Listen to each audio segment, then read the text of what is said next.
weekly show where I bring you tips, tricks, and everything about furniture painting. And I had a request this week to explain the difference between waxes and glazes. When to use them, what's better, what kind of technique you want to use. So I'm going to go over that today. I have all the waxes I own out, and we're going to do some demos with it, as well as I'm going to talk about the different looks that you can get and that. So this will be very informative.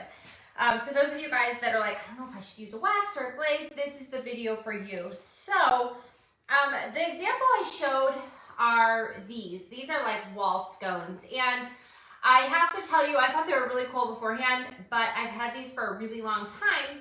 And I thought that they would be really good to show glaze on because they're super detailed. And I had two of them, so we can do a wax and a glazed piece. So I'm going to talk about how I prepped them first and how I got to this color. So the first thing is, if you're new, you probably know that you should prep your furniture. Well, not should. You have to prep your furniture if you want the paint to stick. You want to make sure that you are prepping it with a cleaner to get the oil and wax and dirt and debris off, okay? So you don't want, like, one of the things I should tell you is if you use a wax, the majority of waxes are oil-based, so paint doesn't stick to them. So if you have wax on your piece, you're gonna wanna get that off. So what I like to clean with is TSP. So TSP, I buy a big bag of it at Menards. You mix it up with hot water in a water bottle, and then you clean, like I cleaned these with a toothbrush. Okay, and then you want to rinse your TSP off. So some products will not stick to TSP, okay, like Zinsser primers will not stick to TSP, so make sure you rinse them. And I use Zinsser primers a lot, Zinsser synthetic base shellac. So it will not stick to TSP, so make sure you rinse this off. This is the cheapest way to clean. This also is great for, I use this on like my patio deck, like the plastic, your gutters. It's a great cleaner. So this is a really, really good cleaner. I also noticed I've been showing using spray 9 to cut some of the grease off my pieces, which works, but I have noticed that TSP works better. So it's a wonderful cleaner for furniture. Most furniture artists use this. So get yourself a bag of TSP. This will last you forever. Next thing, prep. So I cleaned these. I rinsed them. I let them dry. And then I used spray paint, you guys, because why not? It's easy. I used 123, you can't really see the jar, Zinsser 123, which remember, Zinsser does not stick to TSP. I called them and I'm like, hey, Zinsser, like, you know, why don't you guys want us cleaning with TSP before we use your product? And they said that they tried a lot of different products, and Zinsser, like, they couldn't, that was the only cleaner they had a problem with. So just make sure you rinse it well. I just want to tell you that because it is on the bottle and we want to follow directions. So rinse it well. So I sprayed it with a primer because they were a little slick, and then I just sprayed it with spray paint. I chose this color because I've had this on my shelf for a long, long time, and I wanted to use it up. And I also wanted to have a light color, like a white or a cream, so that you could really see the wax and the glaze, okay? Okay, so we're gonna go over glaze first because I have a lot of waxes. The other reason we're gonna go over glaze first is because glaze is water-based, and you wanna make sure that you have your water-based products on before your oil-based products. And like I said, 90% of waxes are oil-based. So that's why we're gonna go in that order so it's less confusing. So we're gonna do glaze first because it's water-based. I only have one, I have two glazes to show you. One that I use, one that I just had in my cabinet for a long time. This is my favorite glaze. Modern Masters Tintable Glaze. It comes clear, and I go to the Benjamin Moore store and I see Judy, and she mixes up this for me, and it's just straight black glaze. She adds black colorant to it, and it's just black, okay? So, black glaze, okay?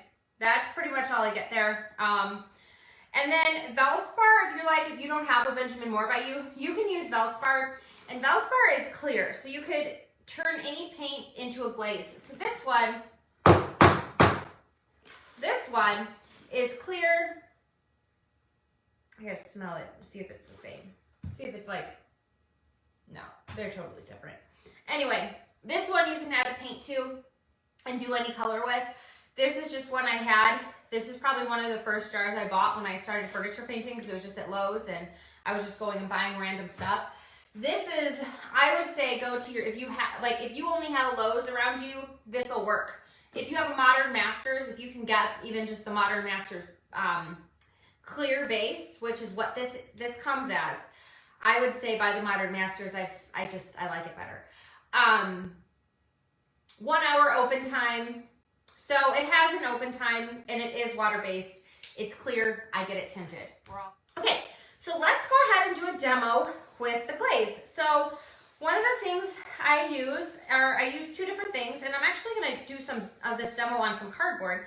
One of the things I buy, this is another really good tip for you guys, is I go to Walmart and I buy usually all of the car wash sponges they have, and I cut them up and I keep them in a bag. I use this. This is like, I use this as much as I use chip brushes. So I recommend that you get some car wash sponges, cut them up, super cheap, easy to use. And then I ordered chip brushes on Amazon, or I'll get them at Harbor Freight. These I ordered on Amazon. And I'm going to use a chip brush. And the reason I'm going to use a chip brush is because this has a ton of detail. And like I said, okay, back up a second. I used spray paint. It has a satin finish. It's spray paint. It's a little more protective. If I had used a chalk mineral paint, a chalk paint, anything, a porous style paint, a clay paint, I would want to put a coat of sealer over this, okay? So I could put a sealer over this, and then I would go on with my wax or my glaze or my wax. But you want to make sure you have a sealer over it to protect your paint, and it's going to help everything slide. This was a spray paint, so it's a heck of a lot easier. So I'm just going to get some glaze on my brush. Okay, you can see it's nice and thick. And I'm just going to go ahead and pounce it on here. In fact, when I first started, my favorite customs to do, well, not my favorite, but the ones I did the most were gray, one color with glaze. So you can see we're pretty well covered. A lot of detail on this piece. Now all I'm going to do is I'm going to take a wipe and I'm going to wipe it back. And since this is spray paint, or let's say you use chalk paint and you, let's say you use chalk paint and you put a sealer over it, not a matte sealer, a satin or higher sealer, satin or gloss sealer, this is going to wipe right off. Look at that. This actually turned out way better than I expected it to. The glaze just is made to fall in the cracks in this case, because this is just all the details. So you can see just how pretty this is really pretty. I like this now. I liked the gold, but I like this better. So this is like, if you have a super detailed, you guys, one color with glaze, I think is a stunning transformation. Glaze is one of those things. When I first started and I would do customs, I'd say, sure, I'll paint that one color for you, but I'm going to put some glaze on it. And I would always put glaze on things because it just makes it prettier. So you can see I'm just wiping it away. And you can wipe back as much or as little as you want. That's as much as I'm going to wipe away. And look at how pretty that is. Let's hold up the other one. So it's a big difference, okay? It's pulling out all that detail. In fact, I think it's a shame. I personally think it's a shame when you have a piece with detail like this and you don't put glaze on it and you just paint it one color, okay? Put some glaze on it. Okay, so now how are we gonna finish this? It says it has an hour open time, but some of these creases are pretty deep. So you're gonna let this dry completely. If I put it under a fan, it'll probably be dry. It's raining here today, so it's humid. It'll be dry in an hour or two. And then what I would do, what you wanna do, this is really important with glaze, especially the Modern Masters glaze. This is super important, so pay attention. So, it is a water-based product. So I have found if I go over it and I pull over it with a like water-based sealer, right? And I'm pulling it, it'll pull it away. So what I do is I take a rattle can of clear. This one's clear. Rattle can of spray top coat. Always have it in your shop. It's a really good tool. And I just spray over it. And that sets it in. And sometimes I'll only do that on the first coat. And like I'll do that 1 or 2 times. And then I'll go over it with a top coat where I'm pulling it with a brush or a sponge. If I'm putting it in my spray booth, I'm not worried about it. I just spray right over it. But if you're pulling it by hand with a brush or a sponge, it will pull back. It may or may not, but likely it will. So get a rattle can and spray over it first, and that'll just set your glaze in to where you can seal it by hand. Okay? So that is our glaze. Now I am going to show you one more tip, and this is kind of where I said that I like if I have a piece of furniture that I'm like the colors are too bright or something like that, I'll seal my piece, and this is the bottom of a beer box, and so it's kind of shiny and it's got a little bit of sheen. So let's say I painted my piece of furniture and I want more depth, but I don't have details. I just have a straight line. I'm going to take my sponge and I'm going to, not a brush, I use a sponge, and I'm going to load it up with glaze, okay? And after I've painted it and I put a protective layer of clear coat over it, I'm just going to pull my glaze like this. And it's going to create some lines, and I like the lines.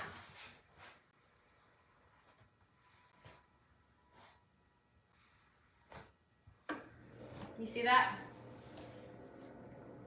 Okay, and then you can leave it like that, or if you want a little bit less, I just take a dry sponge, so I just flipped it over, and I'll pull it like this. And this will create depth. This will also tone down if your colors get too bright and it looks like a 6th grader did it.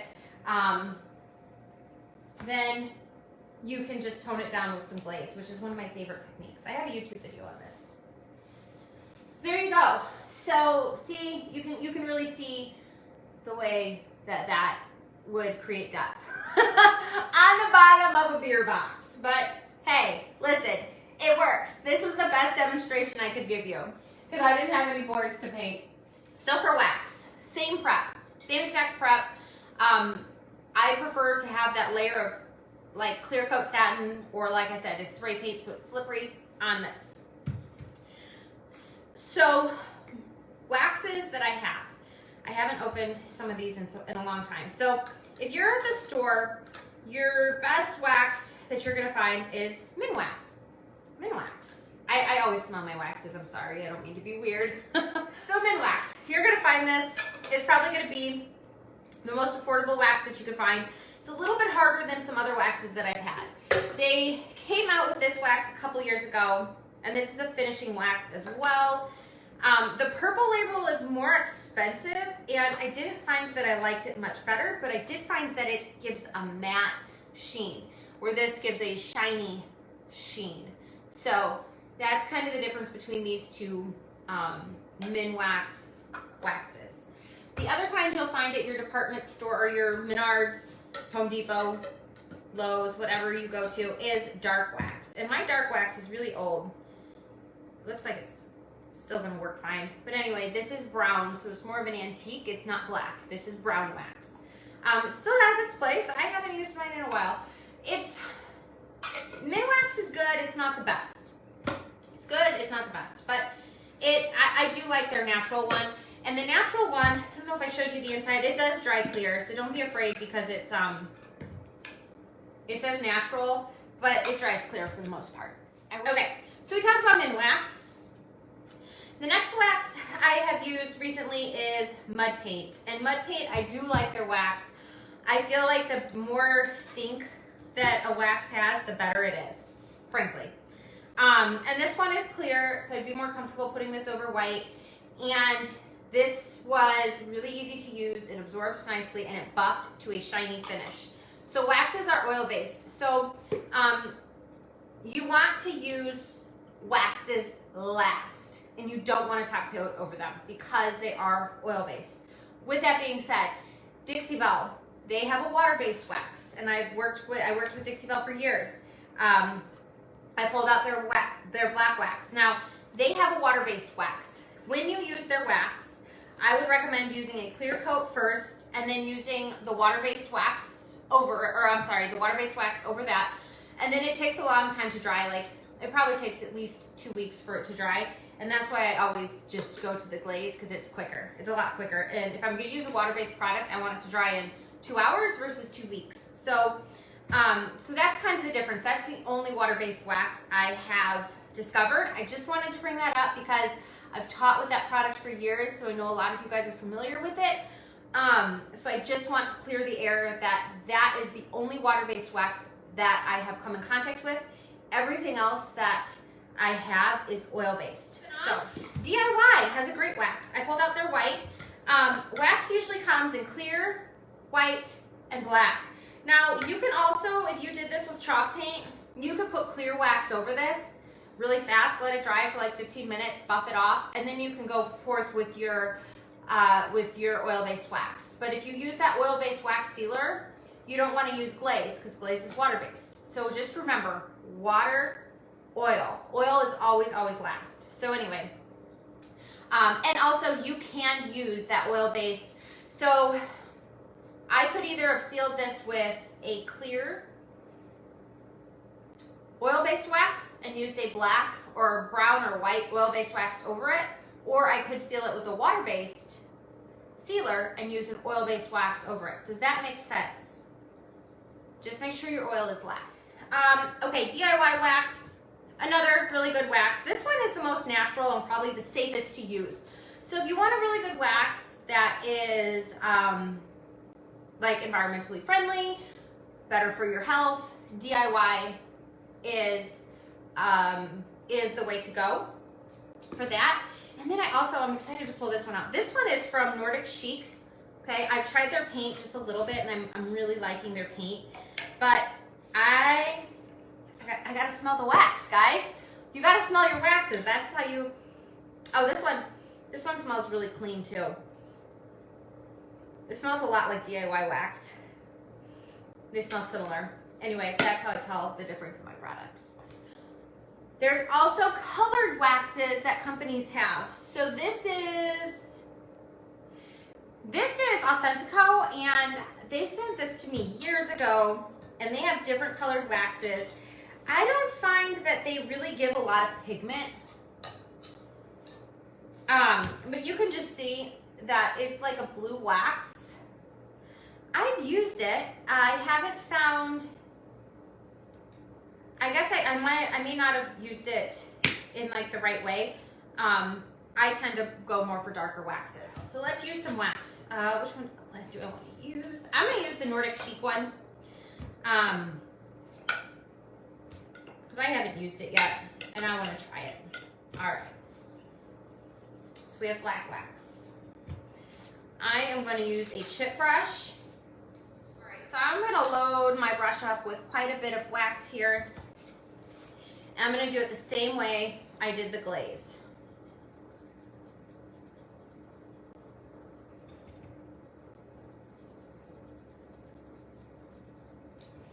And I'm going to get it down in the grooves.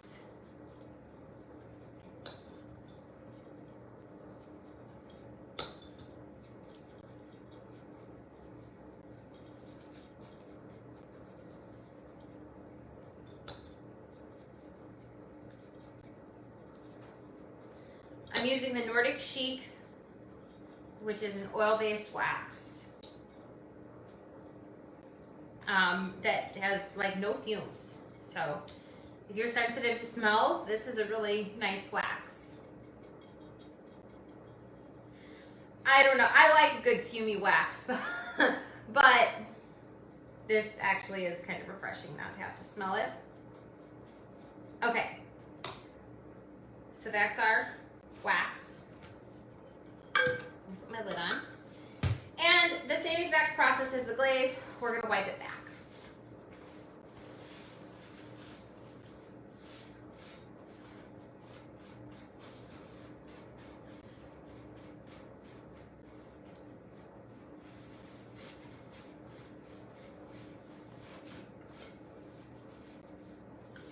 And you can wipe it back as much or as little as you want. So the advantage, I would say the advantage of wax is you don't have to top coat it. I do prefer glaze, and you don't have to top coat it, and it cures pretty hard for the most part, depending on what brand you use, yada yada. I prefer glaze. I reach for glaze 90% of the time because I do like to top coat over it. And it dries quicker, usually. But no, there's really, there's really no advantage. I think glaze is more of a cleaner look. You kind of get more, like it's easier to clean later down the road. But there's really not, it just is preference. A lot of it comes down to preference. I also feel like wax leaves a little bit softer of a look than glaze. I kind of like more of a hard, like, so you can kind of see a little bit of a difference, not much, but this is the wax and it's a little softer of a look. And this is the glaze and it's a little bit more predominant. Do you see that? Like you can really see it in the bow right there. The waxes always just seem to be a little bit more like soft. And then you could put like over this. So once this is dry, I would let it dry for like at least an hour or so. You could put gilding wax over the top of this, decor wax and oil-based, like I'm talking like your gold, your silver, your colored waxes. You could put that over the top. And then that would be a finished product. Here, this kind of technique is the best for glaze. And then for like wax, this is the brush I use, you could do this kind of look with wax. I just find it a lot more difficult. I find that I have more control with the glaze than I do the wax. And the wax seems to show a little bit more like of the details. So you can kind of see the difference between this is the wax, this is the glaze. So for this kind of technique, I highly recommend the glaze. So it's up to you. Like there's no right or wrong answer. It just depends on your project. I use both. You know, with whatever I'm using, it just depends. I don't have like, I will tell you, I gravitate towards this glaze and I use this a lot more than I use black wax, but I do use black wax from time to time. So it just depends. If I'm doing a class, let's say I'm doing a class and it's a 4-hour class and we're going to show how to highlight the details on a piece of furniture. I'm going to use wax because it's faster, and at the end of my classes, people take furniture home with them. So the wax would be my go-to because I'm not going to top coat it after. I'm not going to pull out a rattle can, things like that. So a lot of times it's convenience, it's preference, it's what fits your project at the time. So it's just your preference. I would recommend getting both and trying and seeing what you like. I did mention a couple things. I'm just going to sum up this video for you guys with some of the things, if you are a beginner, that you should purchase because it will help you. The first thing is TSP, a big bag of TSP, mix it with warm water, clean your pieces, okay? This is something you should have in your toolbox. A good clear-based wax, okay? You can even just get this. If you're just starting out, just go buy this. This is good for so many things. Drawer glides, you know, like the lips of your drawers. I always seal those with an oil-based wax. Quick finishes. If you just want to finish a piece really quick, this is a good wax to use. So just get a good oil-based wax. It doesn't really matter what company it comes from. A good clear oil-based wax is a necessity in your toolbox. A rattle can of clear, just clear satin top coat. A rattle can, a spray paint can, whatever you call it. Just get yourself one of these. It's going to make your life easier. Chip brushes, always good to have on hand. They'll make your life easier too. If you're trying to save money, you can wash them out. And then car wash sponges. You can cut them up, and it's the sponge version of chip brushes without having to buy those expensive foam brushes with the handle. And then shop towels too. I'll just throw that up because I have them here, but shop towels are really nice to have. So I hope that's helpful. I hope that's helpful and that clears up some of the questions you have about wax and glaze, and you can decide which one is, you can use both of them. You can decide which one you prefer. And if there's anything I didn't cover, and if you have any questions, you are welcome to put them in the comments. And like I said, if I don't respond, just shoot me a message. Sometimes I miss them, I don't see them, but I really want to make sure I'm answering you. So if you have a question, don't hesitate to send me a message. So thanks for hanging with me. See you guys next time. Bye-bye.